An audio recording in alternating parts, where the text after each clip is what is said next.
welcome to our video on leg aids. We're going to look at how you can make your leg aids more invisible. We're going to look at some of the problem type leg aids, such as scrubbing with the heel, and how that can affect your stability on the horse and your effectiveness too.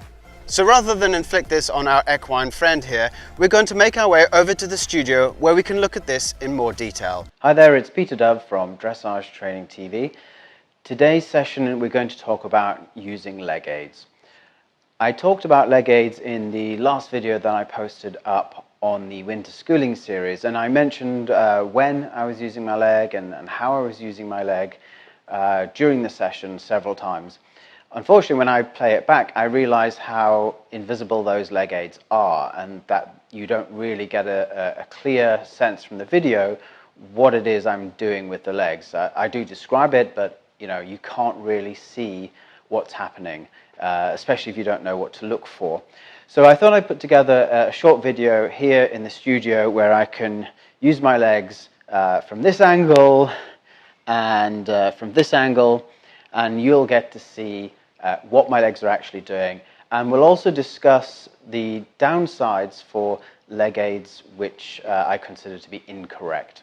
Join up today as a member of Dressage Training TV and get access to over 30 hours of existing training videos from courses such as The How of Riding, Rider Biomechanics, Retraining the Horse and Rider, Improve Your Dressage Scores, and many more. This is the small leg aid. It is easier to see from the front than the side. Such a small movement is often lost in the bigger movement of the horse, and once you have the horse's sides against your legs, you are probably making an even smaller, more invisible aid as per the video. Notice the aid is of short duration and has an immediate release. It is not held on. In the bigger leg aid, the leg may even first come away very slightly from the horse's sides. It again is a clear aid, has a rebound release, and is still pretty hard to see from the side.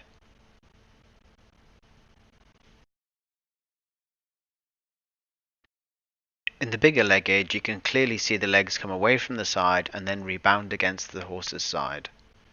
It's still a clear aid and doesn't hang around being held on against the horse's side.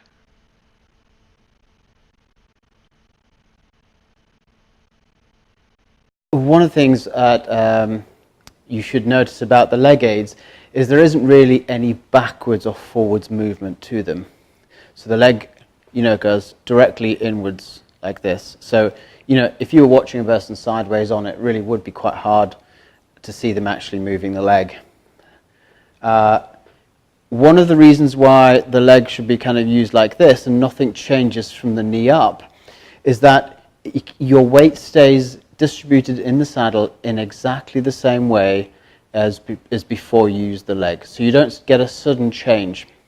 So other leg aids I see that happen are a lot of kind of heels up, and especially for riders wearing spurs, they're doing this heels up. And if they're not riding spurs, I've still seen riders doing this kind of scrubbing with their heels. And you can see my knee moving up and down. And as soon as that kind of happens, your thigh comes more off the saddle, you end up bum heavy in the saddle, especially if you're using it with both legs. And of course the combinations of toes out, knees out, and scrubbing up like this into the horse's sides with the leg coming further back and so on. And it just starts involving the whole of the person's leg and position and seat. Whereas really a leg aid wants to be almost invisible, nothing changing, not changing the position of the rider, everything just staying the same from the knee up.